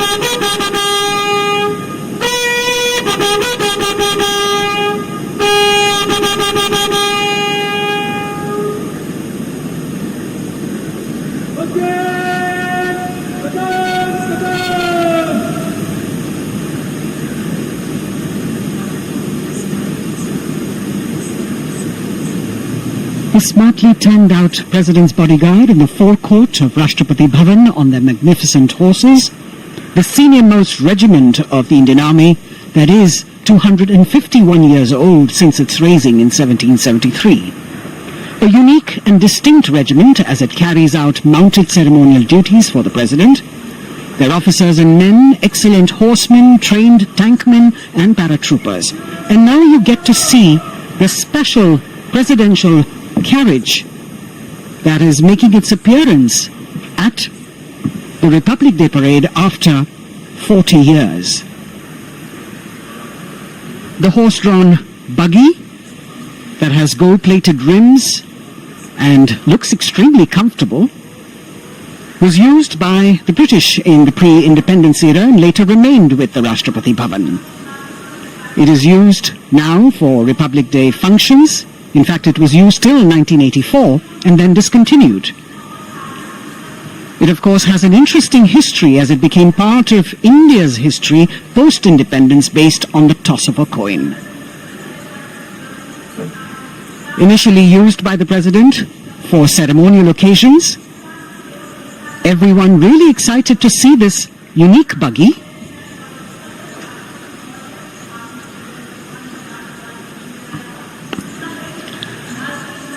इधर कर्तव्य पथ पर माननीय प्रधानमंत्री श्री नरेंद्र मोदी का आगमन हो रहा है। राष्ट्रीय समर स्मारक पर जिन्होंने कृतज्ञ राष्ट्र की ओर से अमर शहीदों को श्रद्धा सुमन अर्पित किए, माननीय प्रधानमंत्री महोदय विधिवत स्वागत करेंगे उपराष्ट्रपति महोदय का उनके आगमन पर और उसके पश्चात माननीय राष्ट्रपति श्रीमती द्रौपदी मुर्मू का आगमन होगा। इस वर्ष के गणतंत्र दिवस के हमारे खास मेहमान फ्रांस के राष्ट्रपति श्री इमैनुअल मैक्रों का माननीय प्रधानमंत्री श्री नरेंद्र मोदी का स्वागत रक्षा मंत्री श्री राजनाथ सिंह द्वारा।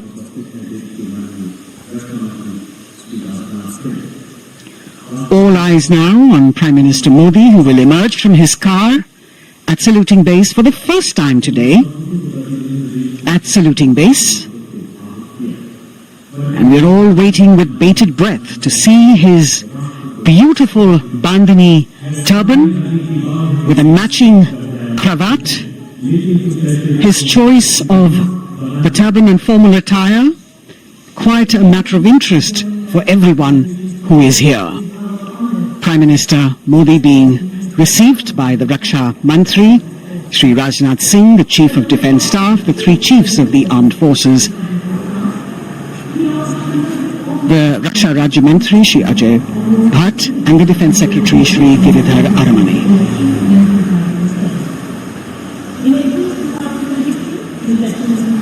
As he makes his way to the enclosures where the ministers from the cabinet, states and their families are all happy and excited to see him and greet him on the occasion of the Republic Day. Prime Minister Modi has always made it a point to personally greet as many people as possible who are on either side of Kartavya Path on this special day.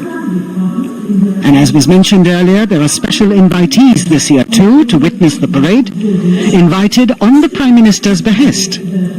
Women workers from the electronic manufacturing industry, guests who have featured on the Prime Minister's weekly radio program Mann Ki Baat, space and rocket scientists from ISRO, farmers from the agricultural sectors and professionals from other fields, all seated in these special enclosures. You can see the Finance Minister and other dignitaries, the External Affairs Minister, Mr. Jaishankar,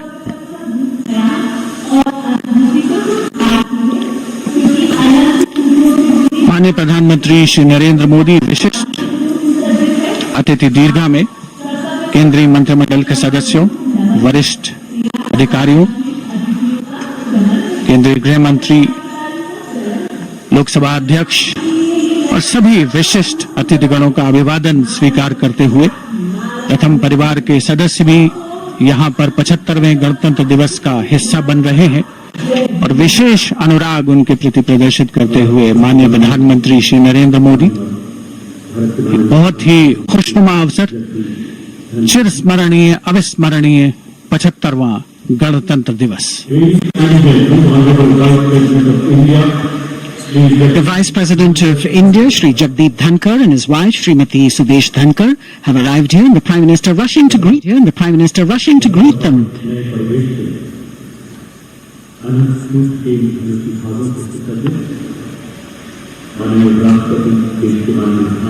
Greetings being exchanged as they move forward and are acknowledging the greetings from the other dignitaries who are present here, the three service chiefs, the CDS.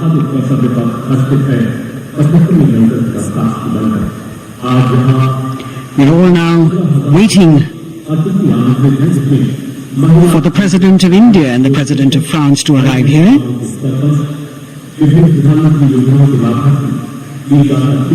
As the Vice President makes his way to the special enclosure, you can see the glimpses of the stately procession with the President's bodyguard bringing the two presidents in state. To be a member of this elite regiment, the men have to be physically fit and mentally alert. The minimum height for each of the troopers is 6 feet, and it is the only regiment of the Indian Army that wears the bright red long coats with gold girdles and white breeches, a blue and gold ceremonial turban with a distinctive fan and Napoleon boots with spurs. देश की सेनाओं की सर्वोच्च commander Bharat की राष्ट्रपति माननीय श्रीमती द्रौपदी मुर्मू, उनके साथ इस वर्ष के गणतंत्र दिवस के खास मेहमान फ्रांस के राष्ट्रपति श्री इमैनुअल मैक्रों आकर्षक बग्गी में रायसीना पहाड़ी से कर्तव्य पथ की ओर अग्रसर हो रहे हैं। राष्ट्रपति महोदय का ये काफिला, प्रेसिडेंट बॉडीगार्ड की यूनिट और यहाँ कर्तव्य पथ पर प्रतीक्षारत माननीय प्रधानमंत्री श्री नरेंद्र मोदी, रक्षा मंत्री श्री राजनाथ सिंह, रक्षा राज्य मंत्री श्री अजय भट्ट, तीनों सेनाओं के प्रमुख, चीफ ऑफ डिफेंस स्टाफ और उपस्थित जनसमूह उत्कंठा से सबकी निगाहें रायसीना पहाड़ी की ओर। विशिष्ट आमंत्रित मेहमान 13,000 के आसपास देश के कोने कोने से पहुंचे हैं।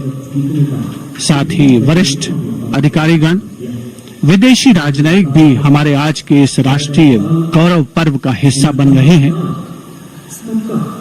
देश की प्रगति में प्रत्यक्ष और परोक्ष रूप से योगदान देने वाले वो सभी लोग आज अपने आप को गौरवान्वित महसूस कर रहे हैं, जो कर्तव्य पथ पर मौजूद हैं और जो नहीं भी मौजूद हैं, वो इन दृश्यों से उसका आनंद ले रहे हैं।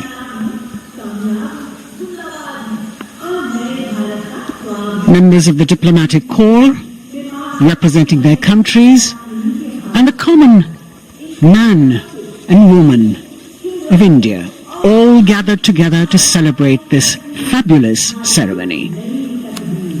The Prime Minister and other dignitaries waiting to receive the President of India and the President of France as they arrive down Kartavya Path.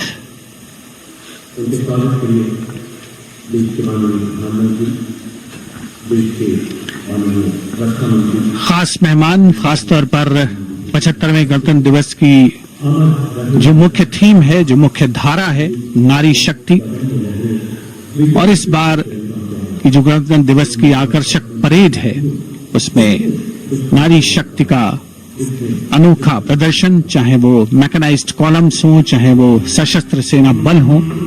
केंद्रीय मंत्रिमंडल के सदस्य यहाँ पर मौजूद हैं कर्तव्य पथ पर, और हवा में स्वर लहरियां गूंज रही हैं अत स्वागतम, शुभ स्वागतम की।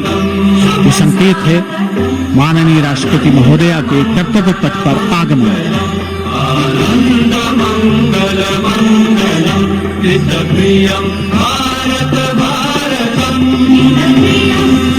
Ananta Sutra, the endless thread textile installation displayed behind the seated spectators of the Ministry of Culture.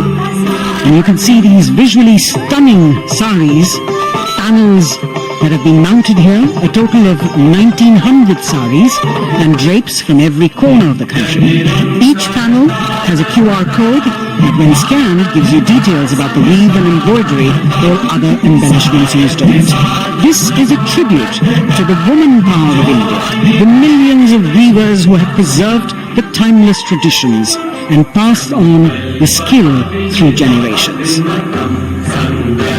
The installation here also includes a 150-year-old sari. You can see the President's bodyguard in symmetry moving towards the saluting base, handpicked by the President's Secretariat from mainstream armoured regiments. This unit has been taking part in several peacekeeping operations as well.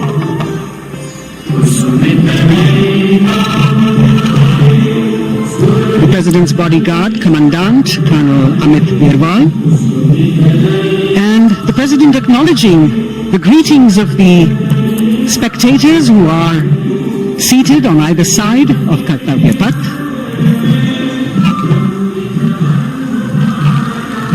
A nation proud to be led by a woman president. Ladies and gentlemen, President of India, Srimati Murmu, and the Minister Once again, as President Murmu and President Macron will arrive at the saluting base, they will be received by the Prime Minister and then introduced to the other guests who are here before she makes her way to the saluting base and her special seat. India and France are long-standing strategic partners in Indo-Pacific. President Macron and President Murmu using the traditional Indian greeting, Namaste, with folded hands, which has now become a global greeting.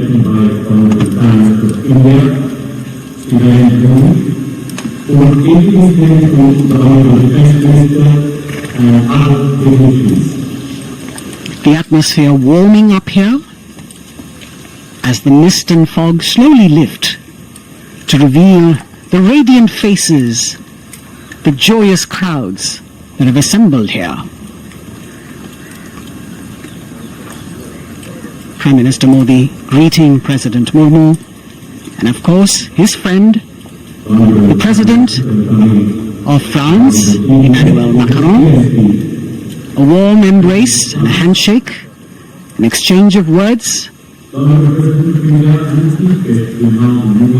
as they set the tone for the celebration of their partnership.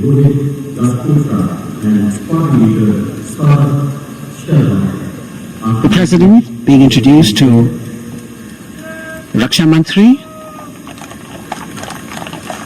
the Rajya Raksha Mantri, the Chief of Defence Staff and the three chiefs, General Anil Chauhan, General Manoj Pandey, Admiral Hari Kumar, Air Chief Marshal V.R. Chaudhary.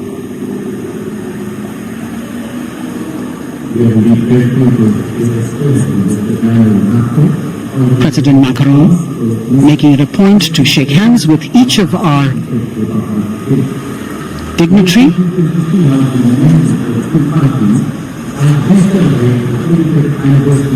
As soon as the presidents and the Prime Minister reach their designated seats, as they climb up the short span of stairs, a 21-gun salute will be given by the ceremonial battery of 871 Field Regiment using the 105mm Indian field gun.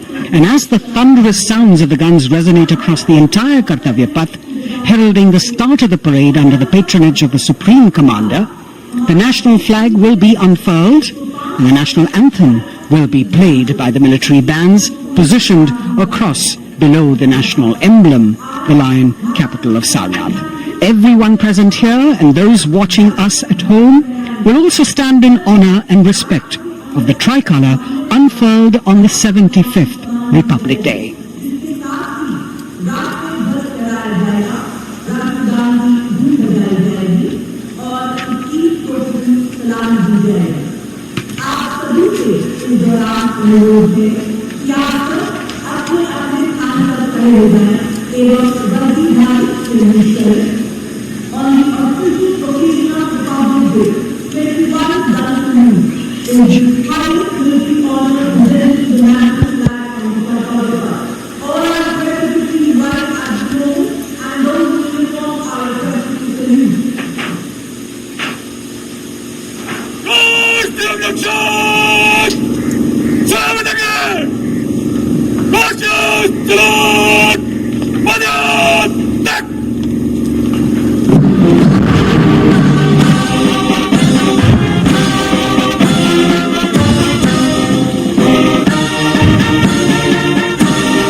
President's body cart now, moving away from the saluting base, and of course they will be back for for the closing part of the ceremony, once again to escort the President of India, their Supreme Commander, to her official residence, the Rashtrapati Bhavan.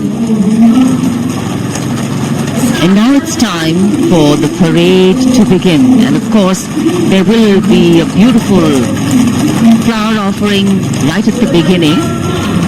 We can see over here, for the first time, heralding the parade, a band comprising 112 women artists playing different types of folk and tribal percussion instruments. The dhol and tasha of Maharashtra, the dakpu from Telangana, the dhak and dhol of West Bengal, the shankh, the chenda, dolu and kunita of Karnataka, nadaswaram, tutare and cymbals, all playing to rag revati of Carnatic music. अब कर्तव्य पथ पर मंजर बदलने वाला है।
नारी शक्ति का परचम गणतंत्र दिवस परेड की शुरुआत में शंख ध्वनि हो चुकी है। ये है शुभारंभ। जमीन और आकाश दोनों तैयार। दुनिया के सबसे बड़े लोकतंत्र के भव्य गणतंत्र उत्सव के लिए भारत के गौरव के उमंग के रंगों को अब चमकते हुए देखिए। निगाहें आकाश की ओर, क्योंकि कानों में आ रही है हेलीकॉप्टर के रोटर ब्लेड्स की आवाज।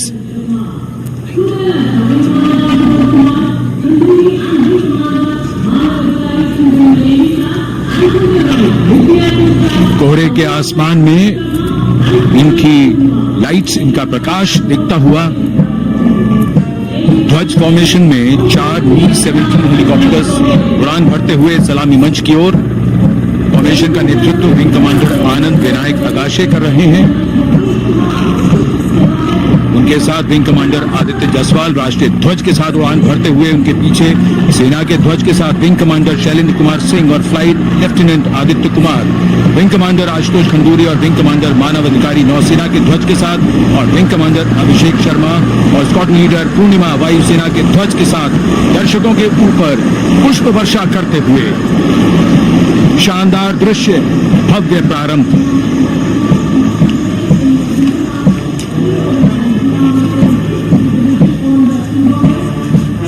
कर्तव्य पथ पर गणतंत्र दिवस की भव्य परेड का नेतृत्व संभाला है parade commander lieutenant general Bhavnish Kumar, general officer commanding Delhi area ने। दूसरी पीढ़ी के अधिकारी लेफ्टिनेंट जनरल भवनीश कुमार, जिन्हें दिसंबर 1989 को पैराशूट रेजिमेंट में नियुक्त किया गया था, defence services staff college high command और नेशनल डिफेंस कॉलेज के पूर्व छात्र जनरल ऑफिसर ने नवंबर 2023 को general officer commanding Delhi area का दायित्व संभाला।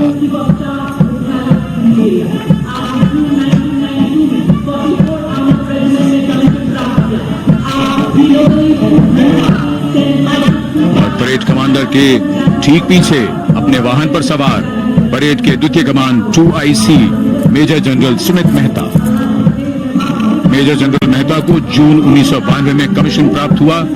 राष्ट्रीय रक्षा अकादमी खड़गवासला और भारतीय सैन्य अकादमी देहरादून के पूर्व छात्र मेजर जनरल सुमित मेहता। उन्हें सेना कमांडरों और सेनाध्यक्ष प्रशस्ति पत्रों से सम्मानित किया जा चुका है। सन 2010 में भारतीय राष्ट्रपति द्वारा विशिष्ट सेवा पदक से सम्मानित किया जा चुका है परेड के 2IC major general Sumit Mehta. कर्तव्य पथ पर अब वो परमवीर, वो योद्धा जिन्होंने बाजी पलट दी, दुश्मन को नाकों चने चबा दिए, मौत से आंखों में आंखें डालकर जूझे और वीरता की कहानियां बन गए। स्वागत कीजिए परमवीर चक्र और अशोक चक्र से सम्मानित वीरों का। परमवीर चक्र से सम्मानित Subedar major honorary captain Yogendra Singh Yadav,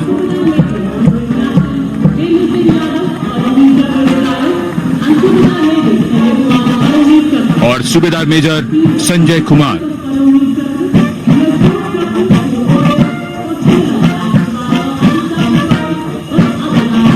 और इनके वाहन के ठीक पीछे अशोक चक्र से सम्मानित मेजर जनरल CA पिठावाला, सेवानिवृत्त, लेफ्टिनेंट कर्नल जसराम सिंह,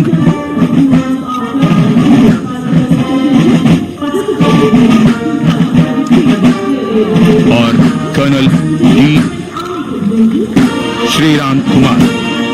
परमवीर चक्र युद्ध के समय असाधारण वीरता के लिए और अशोक चक्र युद्ध के सिवा जान की बाजी लगाने वाले वीरों को प्रदान किया जाता है।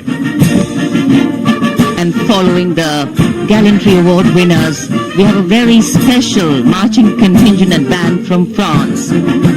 The band is music of the French Foreign Legion. The French Foreign Legion music band led by Captain Hurda, comprising 30 musicians playing the Legion's anthem called La Boudin. And close behind them we have the 2nd Foreign Infantry Regiment. The marching contingent comprising 90 Legionnaires led by Captain Noel. The Legionnaires wear the famous white cap, which can be worn only by Legionnaires who have successfully been through 4 months of hard selection tests, and the best Legionnaires get promoted and wear the black cap you can see in the first row.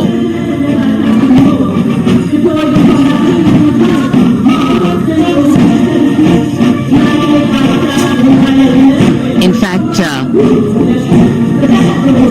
in last July, Indian troops and aircraft paraded in Paris for the 2023 Bastille Day, and they are now participating here, the French troops and aircraft. And we can hear the roar. We will shortly see a very special formation of the French Air Space Force, symbolizing the strength of the Indo-French relationship and honoring the presence of our chief guest here today. We could hear the sounds, the glimmer in the sky. run past us. It was the French Airbus and the Rafale formation which graced our skies today, marking the Republic Day celebrations in India. The Airbus was captained by Commandant Roman, and escorting him in the Rafales were Captain Gracia Antoine and Captain Chris Jules.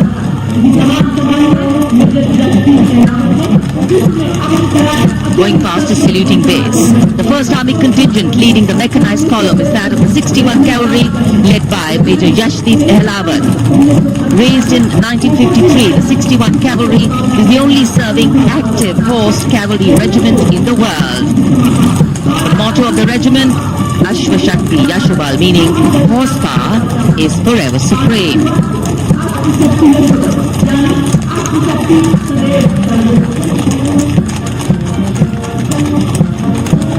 This regiment has the unique distinction of leading the last recorded cavalry charge of history when it took on the Turks at the Battle of Haifa on the 23rd of September 1918.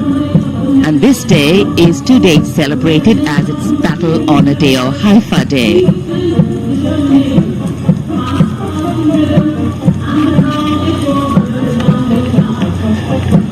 कर्तव्य पथ पर सलामी मंच के सामने अगली टुकड़ी tank T-90 Bhishma की है, जिसका नेतृत्व 42 बख्तरबंद रेजिमेंट के लेफ्टिनेंट फैज सिंह ढिल्लन कर रहे हैं।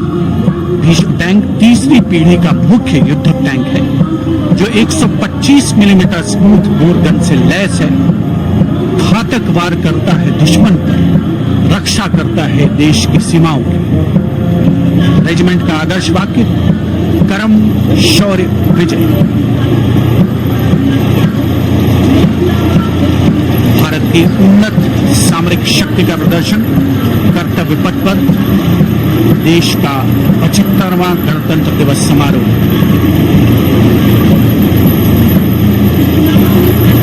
T-90 भीष्म रात के समय भी दुश्मन पर प्रहार करने में सक्षम है, और इसके ठीक पीछे है नाग मिसाइल सिस्टम। अगली टुकड़ी मैकेनाइज्ड इन्फेंट्री रेजिमेंट के नाग मिसाइल सिस्टम की है, जिसका नेतृत्व 17 मैकेनाइज्ड इन्फेंट्री रेजिमेंट के कैप्टन अभय पंडित कर रहे हैं। नाग मिसाइल कैरियर अतिरिक्त पहियों वाला एक विस्तारित लाइसेंस निर्मित BMP-2 है, जिसे भारत में सारथ नाम दिया गया है। इसमें कुल 12 मिसाइल्स हैं, जिसमें 6 रेडी टू फायर मोड में रहती हैं और 6 स्टोरेज में। भारतीय सेनाओं के सर्वोच्च कमांडर देश की राष्ट्रपति माननीय श्रीमती द्रौपदी मुर्मू को स्मार्ट सैल्यूट कैप्टन अभय पंडित द्वारा। नाग मिसाइल सिस्टम के ठीक पीछे है BMP-2x2K। नेतृत्व 23 गार्ड्स के लेफ्टिनेंट शिवम सिंह कर रहे हैं। अरक नाम का ICV BMP-2 शक्तिशाली आयुध युक्त अत्याधुनिक और रात्रि युद्ध क्षमता वाला एक उच्च गतिशीलता वाला इन्फेंट्री कॉम्बैट व्हीकल है। रात में 4 किलोमीटर तक की दूरी में किसी भी अज्ञात दुश्मन को नष्ट करने की इसकी क्षमता है। युद्ध घोष गरुड़ का हूं बोल प्यारे।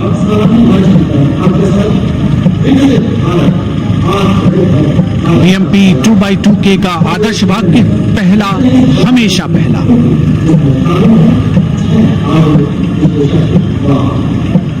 The ICV BMP-2 going past the saluting days, and we have the next detachment comprising 6 modern specialist vehicles that include quick reaction force vehicles, heavy and medium, a light specialist vehicle mounted infantry mortar system, all-terrain vehicle and a specialist mobility vehicle. These are new generation vehicles under the Atmanirbhar initiative of the government. These vehicles can be used in the desert and mountainous regions and snowy areas to transport troops, and the specialty of these vehicles is their suspension, which is really flexible, giving it excellent maneuverability. The detachment led by Major Tufan Singh Chauhan of 5 Rajput, Lieutenant Colonel Panmay Kabipul and Captain Armandeep Singh Ojla.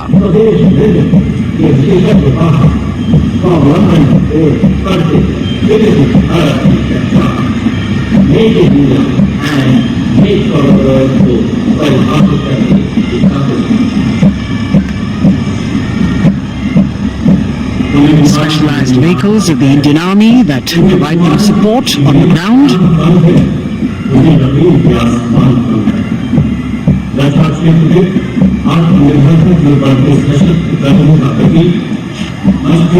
The crowds here all agog with excitement because they are seeing these vehicles for their first time. A perfect opportunity for the Indian Army to share glimpses of the equipment that they have at their disposal.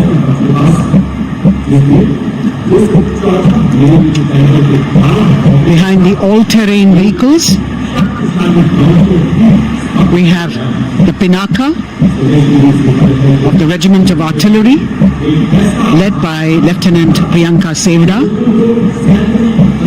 The Pinaka multi-barrel rocket launcher system is an indigenously designed, developed and manufactured medium-range, all-weather, free-flight artillery rocket system.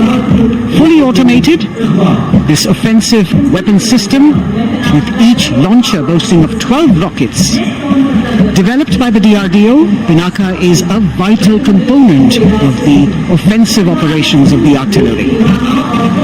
Sarvatra Izzat o Iqbal, their motto, everywhere with honor and glory, receiving a round of applause from the assembled guests.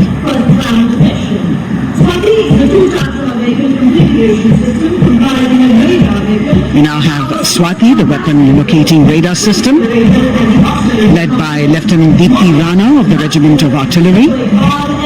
Developed again by the DRDO and Bharat Electronics, this is a highly mobile radar system designed for automatic first-round detection. The counter battery radar is designed to detect and track incoming artillery and rocket fire to determine the point of origin for counter battery fire. Weapon locating radar system Swati. The President acknowledging their salutes, as we now have the Sarvatra mobile bridging system of the Corps of Engineers led by Captain Suman Singh of 9 Rapid Engineer Regiment, a made-in-India specialized equipment for bridging over dry and wet gaps of terrain. It can span a minimum of 15 meters in a single span and a maximum of 75 meters in multi-span. A lone helicopter, rather 3 helicopters in big formation as they move forward, and we have the mechanized column of the Indian Army on the ground. कर्तव्य पथ पर भारत की सैन्य शक्ति का प्रदर्शन lieutenant colonel Ankita Chauhan नेतृत्व कर रही हैं मोबाइल ड्रोन जैमर सिस्टम का। इस सिस्टम का उपयोग ड्रोन, मानव रहित विमान प्रणाली, सिग्नल का पता लगाने, ट्रैक करने और ड्रोन गतिविधियों को रोकने के लिए यानी जैम करने के लिए किया जाता है। आज के समय की चुनौतियों के लिए बेहद कारगर सिस्टम को आदर्श वाक्य तीव्र चौकस।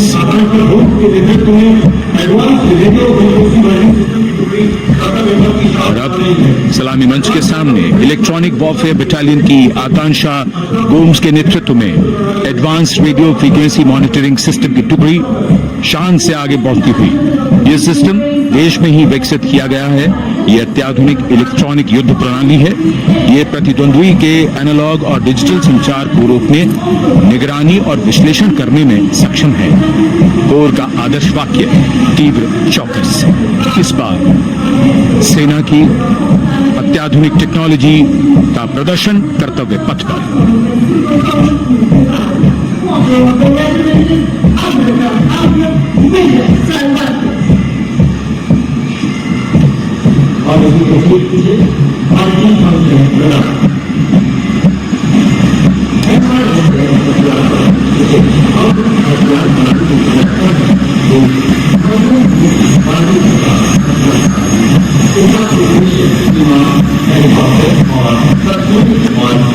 And now going past the saluting base, we have the multi-function radar, the MF-RDR radar. This is led by Captain Abhijit Kumar of 503 AD Missile Regiment. The MR-SAM weapon system is also called the Abra weapon system. It's a medium-range air defense weapon system. And is intended for the protection of its own critical assets and ground forces against a vast array of hostile aerial targets to include aircrafts, helicopters and subsonic and supersonic cruise missiles. The motto of the Corps of the Army Air Defense is Akashe Shatrun Jahi.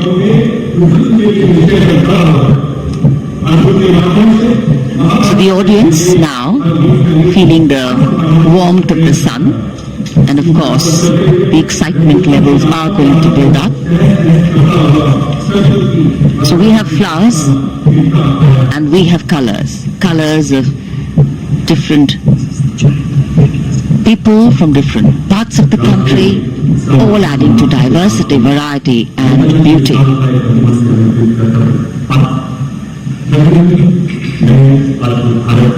It takes a lot of spirit